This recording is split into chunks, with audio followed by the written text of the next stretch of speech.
Faith is believing in something you can't see, you can't feel, something that can't be proven. Then how do you know which is the right faith? I think that's a gut thing. I don't think about a right faith. I think about what resonates with me. I feel authentic. It brings me peace. I think there is no absolute truth in any religion. I think it's a matter of subjective experience. I kind of just trust my intuition, trust my gut. You just know. You just gotta follow it. You just gotta follow what you think is your faith. If faith is blind, then what makes one belief better or worse than any other? And if it's just a leap in the dark, why should any of us feel obligated to believe anything at all? My name is Shane Rosenthal. I was raised in a Jewish home but became an atheist at a very young age. Later, as I began to question things, I ended up losing faith in my atheism and converted to Christianity. Since that time, I've never stopped asking questions, and I've spoken with authors and scholars from all over the world in order to explore the beliefs and ideas that shape our lives.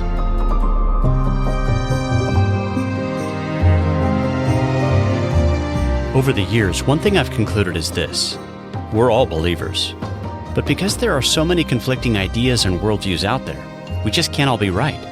So how do we find the truth? On this podcast, we'll start by asking questions. I'm really just trying to figure out what I believe right now. Hey there, welcome to another episode of the Humble Skeptic podcast. Have you ever noticed that conversations about religion and politics often produce more heat than light? I'm convinced that because most people are aware of this, they tend to be more reserved about their deeply held convictions, and as a result, small talk rules the day. This state of affairs didn't bother me at all before I converted to Christianity, but when I discovered evidence that the story of Jesus had actually been written centuries in advance in hundreds, if not thousands of different ways throughout the Hebrew Bible, I couldn't help but talk to others about it.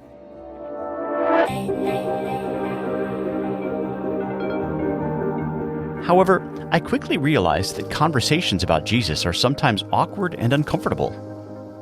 Whereas some people get irritated and change the subject, others throw various objections and challenges your way. So how can we discuss our deepest convictions with others in a way that ends up producing more light than heat? On this episode, I'll be talking once again with my good friend Greg Koukl, this time about his latest book, Street Smarts, which he wrote to help and encourage Christians to discuss their faith with others in a winsome and tactical manner that avoids many of the common pitfalls that so often derails the conversation. To get the ball rolling, I first asked him to explain the meaning behind his title, Street Smarts.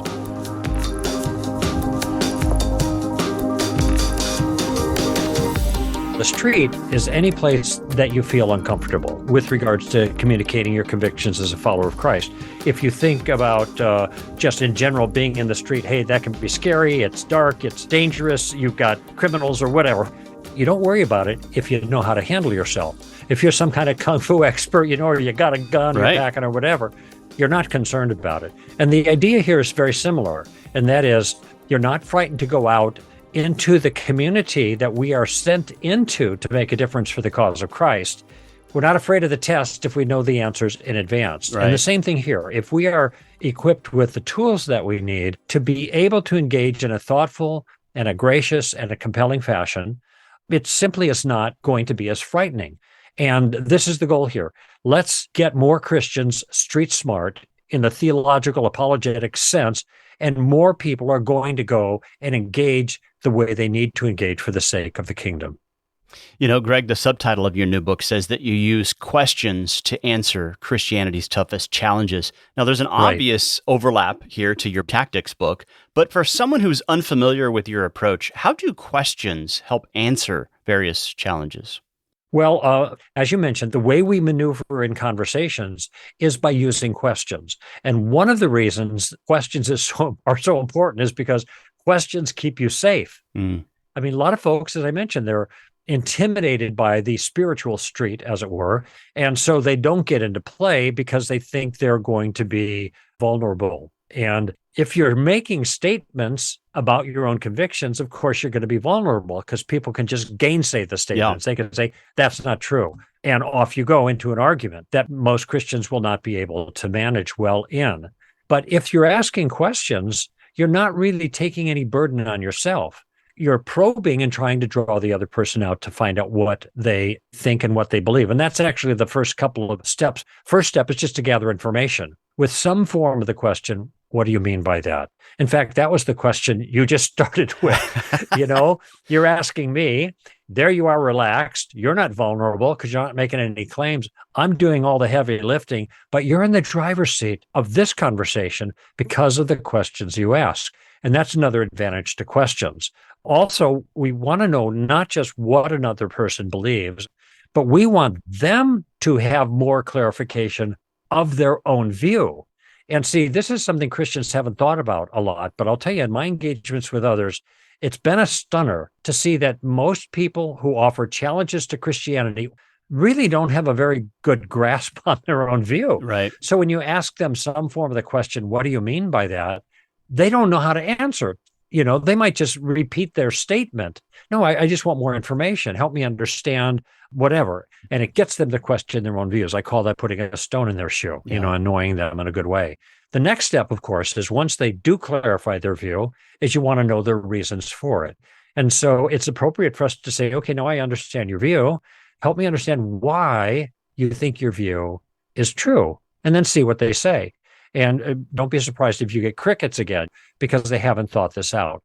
But what we're doing so far in the first two steps of what I call the Columbo tactic, named after the famous TV detective Lieutenant Columbo, who used questions in a very effective way to come in under the radar and finally get his guy. That's what we're after here. And you don't require your readers to smoke cigars or to wear a trench coat. No, I don't. That is an added advantage, but it is not required. Okay. The questions are required, though, because that's the key to his plan and the key to ours. Okay, this brings us to step 3, and that is using questions to make a point, all right? Now, what Street Smarts does is it's like step 3 on steroids, right? Because here I go through a whole book dealing with different kinds of challenges that people are going to face, giving them the background information that will allow them to proceed in a conversation, but using questions to answer Christianity's toughest challenges. What's necessary in this third step, though, is that if you're going to use questions, in this case, to expose a weakness or a flaw, that's the point you want to make, or to maybe parry a challenge, you have to know what the flaw is, right, or the weakness. You have to know what the difficulty with the challenge is that they're offering you for you to parry it, okay? So I spend lots and lots of time on a variety of different topics. I have 2 chapters on atheism. I have a chapter on the problem of evil. I have a chapter on difficulties people have raised against the Bible. I have a whole chapter on gender, marriage, and sex. Yeah. In any event, the challenges that come our way, we have to know how to unpack that challenge and see the error or the difficulty with it. Yeah, that's what I love about your material, because a lot of the books that you read, especially in the world of apologetics, they're very thick tomes, and that's helpful, detailed information, but sometimes people get overwhelmed. You help navigate a person through the conversation. That's right. For a long time, Zondervan wanted me to write a book on general apologetics. I thought, why? There's like 1,000 of them out there, that are excellent. But then I realized some of these issues I take on in a little different way than the rank and file. For example, in the chapter on the problem of evil, I don't try to solve the problem of evil. Yeah. What I try to show is, from a tactical or strategically at this point, is that the problem of evil is not the problem for Christians that people think it is. It's actually a problem for atheists. And I show that, and then I give the next steps about the questions that you can ask to lead into it. So it gives you that bridge from the content of the conversation or the scholarship to the relationship. And these are all things I've worked out over time in conversations with people on the air. And next month, I'll be speaking at the University of Louisville and the University of Kentucky. That's my 90 and 91st university that I've spoken at. Wow. And what I found is that there's a great liability, even when you know what's wrong with the challenge, to just kind of say it. Well, there's this, and there's this, and there's this, therefore you're wrong, okay? Because every time you take a piece of that line of thinking against their view and put it on the table, it invites them to take exception with it, right? They don't want to give you any ground at all. Right. So what we're going to do is use their energy on our behalf. We're going to get them to put the pieces on the table that we need. And then when they put those chunks on the table, Right. they can't take exception with what they've already affirmed. And see, this is what people are going to find in the dialogues themselves.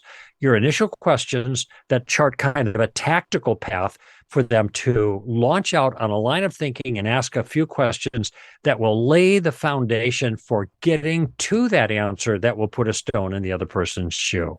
You say that the initial moves, using that questions approach, are gentle and non-confrontational, motivated by a genuine curiosity and a desire to understand. Do you think this is part of our problem today, that many believers are not actually curious at all about the beliefs and ideas of their neighbors?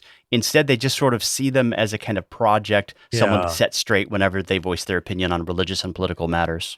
Yes, Shane, that's a great observation, especially with people who are really into apologetics. Mm-hmm. Those tend to be the more aggressive type who want to make this into a gladiator event. Yeah. And of course, there is lots of that going on in the public arena now on spiritual issues and political issues.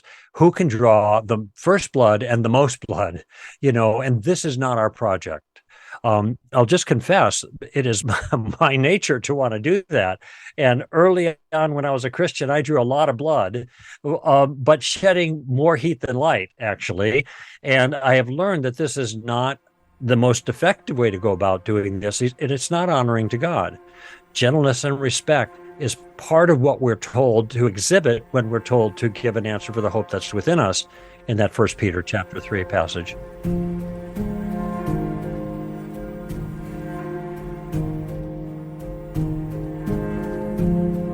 This part of my conversation with Greg reminded me of a time I went on a ski trip to Utah back when I was in high school. This was before I became a Christian, and as our bus drove past the impressive Mormon temple in downtown Salt Lake City, two of my Christian friends started telling me about some of the errors of Mormonism.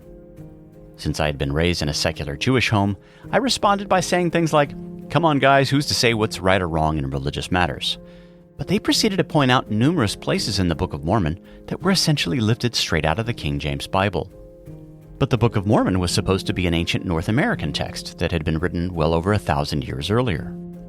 So this actually piqued my interest, and I recall looking through some of the books they brought with them. As I reflect back on this moment, it seems clear to me now that this was actually the first time I ever considered the possibility of an entire group of people being raised with a deceptive worldview.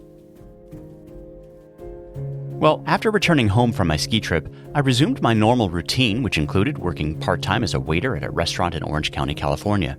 And even though I still wasn't a Christian, I remember having a few interesting conversations with a fellow employee who happened to be Mormon. Now that I had read a few things about Mormonism, I wanted to share some of the disturbing facts that I had uncovered. But it didn't take long for me to realize that people don't really respond well to criticisms of their deeply held convictions. You see, all of us prefer to believe that which we already believe, and it's extremely difficult to convince a person that his or her worldview is false. But if you think about it, because there are so many conflicting beliefs out there, they simply can't all be true. Polytheism and monotheism are mutually exclusive.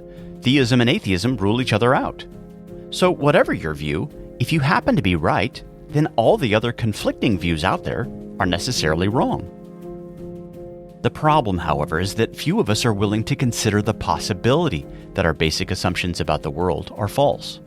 We believe what we want to believe, not because we've thought deeply about the subject or have compared our views with other possible options, but simply because we like our beliefs, and we've grown comfortable with them. Back to my conversation with my Mormon coworker, as I pointed out some of the factual problems associated with the Book of Mormon, I immediately began to recognize that this information wasn't being well received. Rather than engaging with or even disputing the claims I was making, my coworker simply decided to evade the issue altogether by shrugging off my comments and changing the subject. Now in my mind, I had unlocked and opened the door of her prison, but she simply preferred to stay in her cell. In hindsight, however, I've come to see that the issue is actually much more complicated. You see, I was a cocky 17-year-old who at the time thought all religion was basically a joke. Therefore, perhaps the reason my friend ended up changing the subject wasn't actually due to the fact that she simply wanted to believe what she wanted to believe, Perhaps it was because the way I approached the subject ended up ridiculing her entire belief system. In other words, maybe she chose to avoid the conversation simply because I was being a jerk.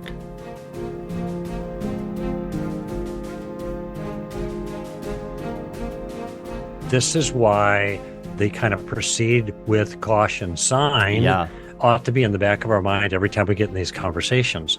If we make people angry or make them defensive, we lose. We're not going to be able to get them to consider things. But this is why asking questions is so helpful. We have to navigate with care. We can't be acting like we're trying to look for a gotcha moment. The gotcha stuff, that's what we want to avoid because we don't want to embarrass people. We want to get them to think.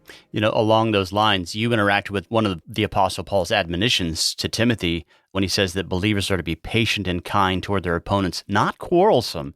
Because at the end of the day, raising your voice doesn't do anything to remove spiritual blindness. God's the one who grants repentance. Yeah, and I think people are going to find it. I certainly have learned this too. I go into these circumstances so much more relaxed. And by the way, if I don't know how to deal with something, I could just say, well, that's a good point. I haven't really thought about that. I have to give it some thought. And I also give the same freedom to other people. I say, look, you don't answer to me. I just want you to think about what I said. Chew on that for a little while. That's part of the gardening approach. No pressure. So there is a connected role between God's sovereign action with grace in people's lives and the way we go about doing our apologetics, evangelism, our gardening, however you want to characterize it. Jesus, when he sent his disciples on, to various cities, he told them to be wise as serpents, but gentle as doves. That's right. That's an interesting combination, isn't it? Yes, it is. And this is where the shrewdness, I think, is going to come across when people read the kinds of dialogues that they see in Street Smarts. Because when people say to me, for example, they say, well, what about the problem of evil? Now, I have a lot I could say about that if I wanted to do the talking. But I just simply going to shoot back at them, what about it? Well, it's a problem for you, isn't it? Well, what's the problem? Now, of course, I know what the problem is they're probably getting at, but I want them to state it very clearly. And I'll just give you a little insight of how this works. There's the first two steps. Notice every time I'm just very relaxed, tossing the ball back into their court. Let them talk. Tell me more. Tell me more. Because I know there's a big, giant ditch awaiting the atheist who is an atheist because of the problem of evil. In fact, there's a couple of big, giant ditches. Okay, so let me give you the insight first. And then I'll give you my sample dialogue that's in the book that help people to see how I take the insight and I apply it in this circumstance. The insight is this. And if I speak on the problem of evil to a secular crowd, I always start with this. What I tell the audiences at the outset is I understand why people would become an atheist because of the problem of evil. Because you think this is a theist problem, but it's not a theist problem. It's a human problem. And I approach the problem of evil not as a theologian or as a philosopher, and I have advanced degrees in both fields. I approach it as a human being trying to make sense out of my world. Okay. And what that means is if I become an atheist because of the problem of evil, I have not resolved the problem. I have just removed one potential way of solving it, and that is giving a theistic answer. All right. The problem still remains. And now I have to ask myself, with the worldview that I've adopted, atheism, materialism, what resources do I have not only to solve the problem of evil, but to even make the problem of evil coherent given materialistic, naturalistic, physicalistic atheism? The problem is you can't make that issue coherent because the problem of evil requires objective morality, transcendent morality above us, that is violated for there to be the kind of evil that people complain about. Now, of course, that's a kind of transcendent morality that has no place in materialistic atheism. Right. It doesn't fit. It's like trying to put a carburetor on a computer. There's no place for it to fit. So I'll just role model myself how the other person answers. Question, what about the problem of evil? What about it? Well, that's a problem for you. How is that a problem? Well, if your God is good and if he's powerful, then he'd be willing and able to get rid of evil, but there's still evil, so he doesn't exist. I say, okay, let's say you're right. Let's say there is no God because of the problem of evil. Okay, now God's gone. The things that you have just described a few moments ago that were evil in the world, sometimes I ask that question, what do you mean by evil? And then they give examples of it. Okay, do those things still happen? Yeah, of course they do. Are they still evil? Yeah, of course they're evil. That's why I don't believe in God, all these evil things. Okay, so help me understand then, how do you as an atheist make sense of the existence of evil in the world, given your worldview? I promise you, you may get 1 in 10 that have thought about this, but most of them haven't, because they haven't thought of it as a problem for them. Yeah, because for most atheists, the issue is stuff just is. It's matter in motion. Why would it be evil? It just is. Of course. That's what's consistent with their worldview. You might be familiar with the fairly well-known citation by Richard Dawkins, where he says, this is the kind of world that you'd expect if there was no God. Yeah. No meaning, no purpose, no good, no evil, nothing but blind, pitiless indifference. Yeah. You probably know the quote. Okay, well, that is consistent with atheism. He isn't consistent, though, when in God Delusion, he begins to berate the God of the Bible as a misogynistic, homophobic, genocidal, evil God. Wait. How does this even match up? This is another question that can be asked of the atheist. Where are you getting your moral standard that you are using to judge the God of the Bible as evil? Now, that's a question, and it's a trenchant question, because this is going to be virtually impossible for them to answer, because they have no standard that is inherent to atheism of morality that allows them to judge anything as immoral, okay? And so notice what happened. I know the problem, and those who read the book will be able to see it. It's not hard. And then I have asked the kinds of questions appropriate to set the stepping stones in place with the help of the atheist, to then ask the final question that hopefully gets them thinking about the inadequacy of their own view to explain the world, especially the problem of evil. Yeah. You know, your approach sort of reminds me of one of the lines, I think, in the book of James, where he says, let every person be quick to hear and slow to speak, slow to anger. That's right. That's not only a good advice when it comes to engaging with outsiders in apologetics-related conversations, but this is really important to remember even in our marriages, with our kids, and even people we may have strong disagreements with in our churches, right? Yeah, I sometimes people ask me, can I use this with my wife? You know, guys will ask that. And I said, well, in relationships and certainly in evangelism, we are trying to demonstrate that our view is correct, because we're convinced that's the case. And this is often the case in marriages, you know. And if you think of the first 2 steps, we're gathering information about what they mean, and we're gathering more information in the second step of why they think their claim is true. Now, with appropriate adjustments, those are really solid skills to have in a marriage. Especially if built into it is a real curiosity to understand the other person, and along with that, clear listening instead of speaking. That's where I get tripped up, is where I'm quick to speak and I'm talking over the other person. It's just not polite, and it leads to, things exploding. That's right. Yeah. This talking over someone, cutting them off, I call that being a steamroller. And even after, I'm just thinking myself personally, I have really pulled back my energy in my conversations about spiritual things. So I let people talk. I don't talk over them. I don't interrupt, by and large. However, that is much more difficult to accomplish in a marital circumstance, because the relationships are so much more meaningful to you, and you take the differences of opinion more deeply. They're more painful. And so we have to then really discipline ourselves not to talk over the other person. So the same rules apply, but they're just, and the same advantages fall to us if we use the approach in our close relationships, but they are harder to execute and apply. Maybe execute isn't the right word in this kind of context, but it's just harder to do in these more emotionally charged relationships. Yeah. You have a chapter in which you call relativism the primal heresy. What do you mean by that? Well, what I'm trying to do in Street Smarts is I'm trying to help them understand the nature of the street. And there is an ethic that rules the culture right now. And it can be captured just in a couple of words, 3 words, because it's a slogan. You do you. You do you. That's it. It's a powerfully entrenched narcissistic commitment that's actually different than the do your own thing and whatever turns you on and all that. Now this is taken on a metaphysical proportion. Identity is tied, authenticity is tied to the way you see yourself, and being what whatever it is your mind determines you want to be. So Oprah at the Oscars a couple of years ago made a statement about you follow your own truth. And here's everybody getting to their feet. They're applauding. They're weeping. They're thinking, this is so profound. No.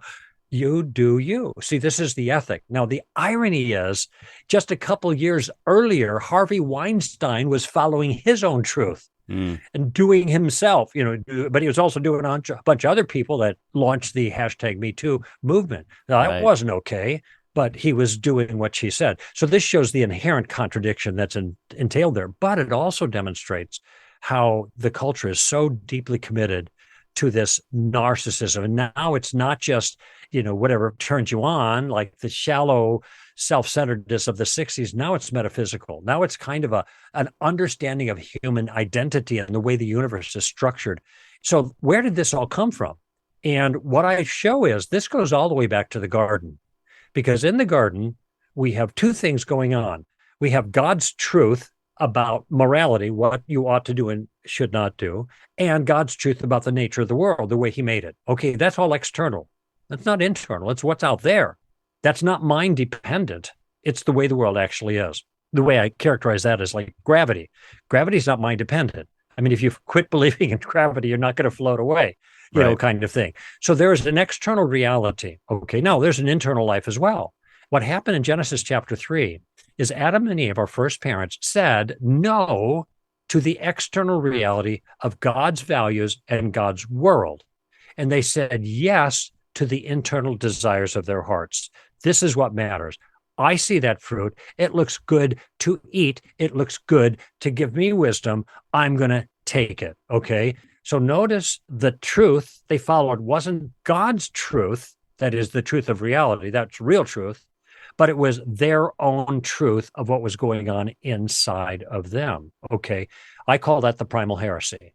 And it's an exercise of human autonomy, which is a denial of the external reality. And that inside-outside comparison, what's inside me, what's true on my inside compared to what's true on the outside, that is the distinction between relativism and objectivism. This becomes really clear as we think about issues related to gender and sexuality. So let's dive into the subject by talking, first of all, about pronouns.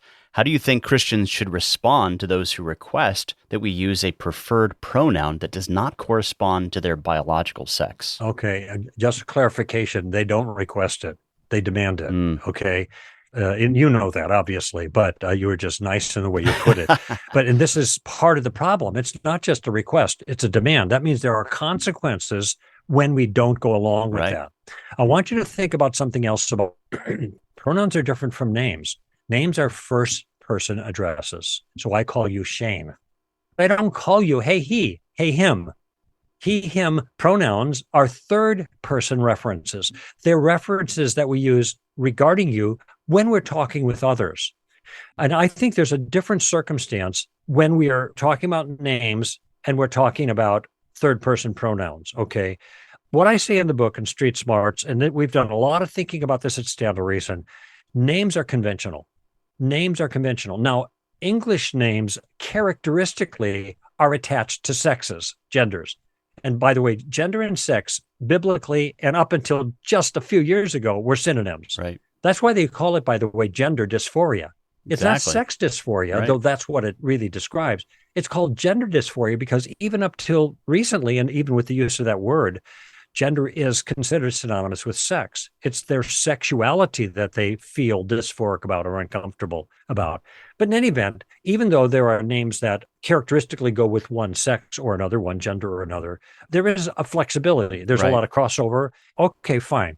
People can choose whatever label they want to identify themselves as individuals. So what we do is we think it's appropriate to honor that. So if Allison wants to become Al, she's a woman, but she's going to be transgendered into a male, and so she wants to be called Al now. And I'm not going to call her Allison because that's going to be in her face, and it's just going to look mean-spirited. It doesn't accomplish anything good, and people should be called what they want to be called. But when it comes to gender, I should say pronouns are different. Pronouns are tied to sex. And some people wonder, well, what's the big deal? Why not just go along with the him, her, he, she, and all that and just play along? The reason it's a big deal is for us is because it is a big deal in culture. When somebody says in a third person kind of way that we want you to refer to that person by the gender they prefer, that's not about protecting the feelings of the other person. That's about conforming to a narrative. That's political at that point. And this is where I think we have to say no. We're not going to do that. Okay, we have to draw a line in the sand somewhere and just say no, which, by the way, is what made Jordan Peterson famous. In case you're unfamiliar with Jordan Peterson, here's an audio clip in which the Canadian scholar takes a stand on this important issue. Just explain, Jordan, to those in the audience what it was the government of Canada tried to do. The provincial and Canadian governments in Canada mandated the use of personal pronouns and made it a criminal offence not to use them. And there's been a variety of negative consequences of that. So just to clarify that point, if the government had made it a kind of voluntary thing, but with advice that that's what should happen, would you have gone along with that? Well, they've been doing that for years. Yeah. And look, I've dealt with all sorts of people in my life. I treat people very politely. If I'm dealing with someone reasonable, I address them in the manner that seems to be most appropriate to the social situation. But as soon as the government decides that they have the right to decide what I have to say because of some false altruism on their part or some underlying and unexpressed ideology, then the answer to that is no damn way.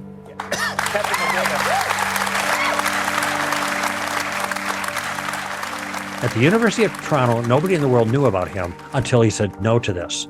And it became a big deal, and now he's famous for standing up to it successfully. Now, he's got a lot of heat, but he's been an inspiration to other people as well. And so there's a way I teach in the book about how you might approach that.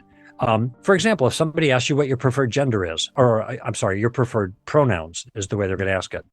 If you're a Christian understanding the way reality is structured, you don't want to play along with the narrative. You're not going to give in. Don't just say my preferred pronouns are he, him, because that is playing along in the program. Right. That's your preferred pronouns. You've just relativized it for yourself. The better way to do it is to say, I don't have any preferred pronouns. I have a sex. I'm male. So now you've made a statement about your way of understanding this and implicitly communicated how they should address you. But you have communicated it in a way that does not buy into the narrative. All right. Now, this doesn't mean you're not going to get pushback. But this is where it's fair to say, wait a minute, what's the grounds for your pushing back so aggressively? And this is another indication about how this is political and totalitarian, which is why I don't think we should go along with it. Now, if somebody is saying, well, wait a minute, we want you to call them by this, that, and the other. And, if you're in an educational system in schools and some very woke corporations, this could cost you a lot of pain to not go along. And look, advice is cheap. I can say what to do because it's not going to cause me to suffer. And so you're going to have to make your own decision. But I think it's fair to push back. And I think it's fair to say to employers, can you tell me why I have to adopt your politics in order to work for your organization? Right. That's a very fair question. Let them explain. Now, they might say, well, it's not my politics. It's just what we're trying to do is make things easier for everybody. But this isn't making things easier for everybody. This is controversial and this is divisive. And by the way, there's a whole lot of people that don't agree with that are afraid to speak out on it because you're going to punish them. So I'm just asking you why. Sometimes they'll say, we want you to use these personal pronouns because it's just nice to other people. It's kind to other people. And that allows them to be authentic. And this is all part of the conversation, My question is going to be, do you think authenticity is important? Oh, absolutely. So in other words, people should live in a way that is consistent with their own convictions. Is that right? Yes. Now, of course, they think you're talking about gender. Exactly. We're looking at the larger principle. So here's another step to that final point. Do you think that I should be true to my own convictions, or do you think I should be a hypocrite? Good. Now, what are they going to say? That's your question. That's it. What else is there to say? They either see that or they don't. And if they don't like it and they still crow at you, then you can say, well, all right, I'm going to be true to my own convictions. And I'm going to be as gracious as I can to the other person, but I am not going to buy into your narrative because I think it's false. I think it's a false view of reality. Greg, a moment ago, you used the word totalitarianism, and this is something you actually talk about in your book. That's right. In fact, in one place you write that, quote, it's one thing for individuals to be confused about truth. It's quite another when an entire civilization is confused a social malady abetted by government policy that frequently supports the death of truth madness and tilts the balance towards power, a creeping totalitarianism. Yeah. There's a book out now, and maybe you've talked about it. It's called Live Not by Lies by Rod Dreher. Yeah, Rod Dreher. Thank you. And it's not a very long book. It's an easy read. And I've written a little bit about the trends towards totalitarianism that he talks about there. And it's not just hard totalitarianism from top down, so to speak, in the government. It's soft totalitarianism. All these enterprises that control our lives, like Google and Facebook and Twitter, and now big pharma and big corporations and all that, universities that have all gone woke. But now you see, and you've seen this certainly in the last year, an amalgam between these corporations that have the ability to influence you and control your lives and the government working with these organizations to do their dirty work for them. This is a very, very dangerous circumstance that we're facing. And it's no longer a creeping totalitarianism. It is a de facto totalitarianism at a low grade. Now, I spent time behind the Iron Curtain in 1976. I was in 5 different communist countries working with Christians who were suffering. I wrote about that 2 years ago called The Iron Curtain Diary. But I know what that's like. And now I see these things happening here in our country, and it's really, really unsettling because the same trends are in place. And I think Christians are going to have to work a lot harder at standing firm for the truth. If you can't stand against pronouns, how are you going to stand against something that's much more challenging? Yeah. A guest who was on this show not long ago at one point was at a college and he used the wrong pronouns and he was fired. So these kinds of things do happen and they could get worse. What do you think Christians should do? How should we respond to this new reality? Should we become more vocal, more politically active? Should we pray more? All of the above. What do you think? Well, there's certainly a sense in which all of the above is appropriate, but some people don't know what it looks like to be more active, or activist. And that's difficult for some people. They're not even in a position to do that. Okay, here's what Rod Dreher says. And I think the book is really good because not only does he identify the difficulty in the creeping totalitarianism and stuff, and he's drawing on others' insight, especially those who suffered under the Soviet domination. I work with Cambodians also after the Cambodian Holocaust in 1982 in a refugee camp there in Thailand, just outside of the Cambodian border, where they had escaped much of the same kind of persecution under the Khmer Rouge and the Pol Pot at that time. And what Rod says is, and it's the title of his book is actually stolen, so to speak, from a title of a piece written by Alexander Solzhenitsyn when he was ejected from the Soviet Union. And his piece was titled Live Not by Lies. And it's a good action piece. The first thing that we must commit to do is not to live according to lies. Okay, so the changes and resistance begin in our own personal life. Okay, even activism is important, and there's more things that are happening of a grassroots sort that are pushing back against the creeping totalitarianism we see, both hard from the top down and soft from big corporations, Google, etc. We got to just push back against that. If we're able, but we have to, in our own lives, live the truth out consistently. And Rod gives some good examples of what that looks like based on the behavior of those who live through it, living in a totalitarian environment, suppressing their Christianity. Families got to get tighter. Christian communities have to get better. We have to get more theologically astute. We have to be more convinced of the truth of our convictions if we are going to stand by them and pay a price for them.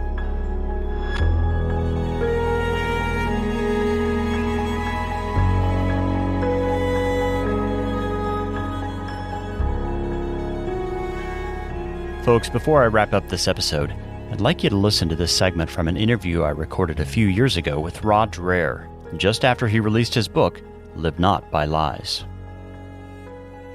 Alexander Solzhenitsyn was probably the greatest dissident of the 20th century. He won the Nobel Prize. He was an enemy to the Soviet state.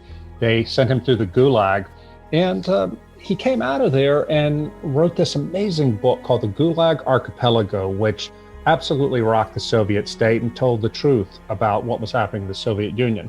He was also a Christian. And just before he was expelled by the Soviets in 1974, he sent out an essay to his followers telling them, look, we may not be able to overthrow this totalitarian regime, but the one thing all of us can do and must do is to live not by lies, which is to say, whenever we are compelled or the state seeks to compel us to nod our heads and say, yes, this is true, to something we know is a lie, we have to refuse no matter what it costs us, because the whole regime is upheld by lies, by everybody being afraid to say what they know is true. And Solzhenitsyn said that if we don't do this, if we don't live in truth, no matter what it costs us, then we're surrendering our integrity and costing ourselves our souls. We have to be prepared to suffer for the truth for the sake of our own integrity, even if it can ultimately do no good to overthrow the regime. When it comes to the harder forms of totalitarianism, you say that it's difficult for people raised in the free world to grasp the breadth and depth of the lying required simply to exist under communism. All the lies and the lies about the lies that formed the communist order were built on the basis of this foundational lie that the communist state is the sole source of truth. That's actually the kind of language you find among cult leaders, isn't it? Yeah, it is. And thank God we don't have a situation quite like that here, where all the authority is concentrated in the hands of the state. I think what's going to happen here is all the authority is going to be concentrated in the hands of a governing elite that includes state leaders, political leaders, but it also includes corporate leaders, leaders of institutions like media, universities, and so on and so forth, who all share this woke ideology, this anti-Christian ideology, and will keep pumping it out through social media, through entertainment, and so on and so forth. And they will make it so that any dissent becomes impossible. This is how it happens over and over. And this is how totalitarianism works.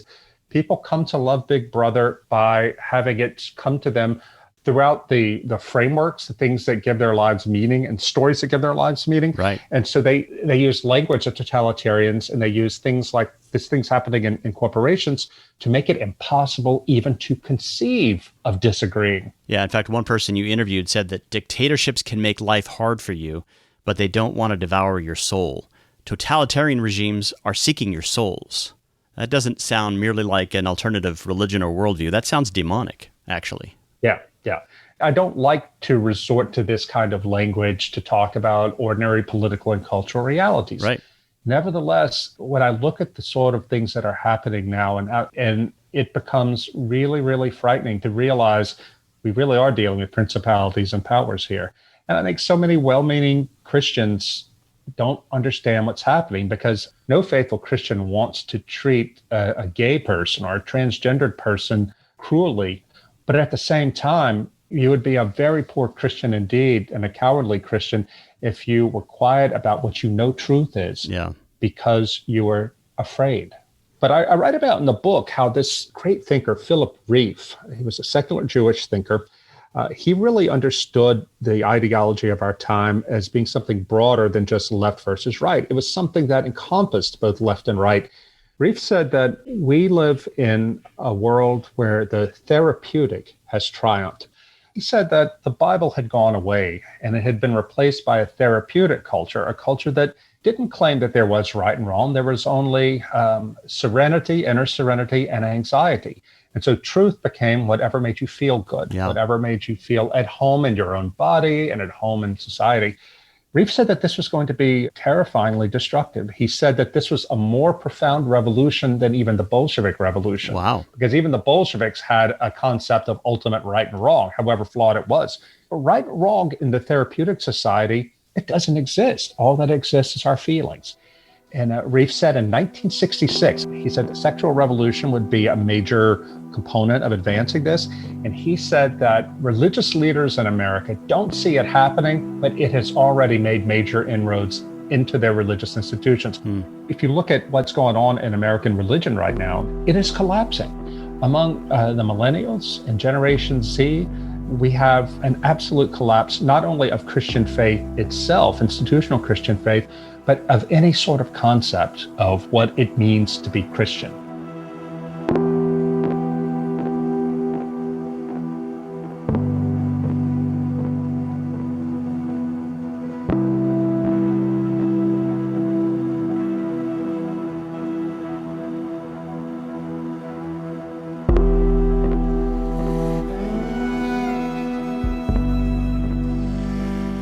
thing I happen to be convinced of at the present moment is the unsettling fact that the world seems to be doing a better job at making disciples than Christians are. Perhaps things will get better, or perhaps they'll get worse. But in the meantime, all of us need to get more intentional about what we believe, why we believe it, and why it matters. We also need to get more intentional about how we pass on the faith to our kids and how we share the good news with our neighbors. Folks, if you'd like to read more on this topic, I'll include links to Greg Koukl's new book, along with other related resources in the show notes. While you're there, you can also find information about a conference we'll be hosting here in the St. Louis area this coming spring, featuring Greg Koukl, Jeremy Smith, and myself. If you're a fan of the show, please help me to get the word out by sharing episodes with others and by leaving a positive review. If you have the ability, please also consider upgrading to a paid subscription via Substack or by putting a few bucks in the tip jar. Later this week, I'll be releasing an article exclusively for my supporters and paid subscribers related to the topic of this episode. And so if you'd like to receive this piece, you can simply make a gift of any size by heading to the show notes, which you can find at humbleskeptic.com. That's humbleskeptic.com. And I look forward to being with you again next time as we explore the beliefs and ideas that shape our lives.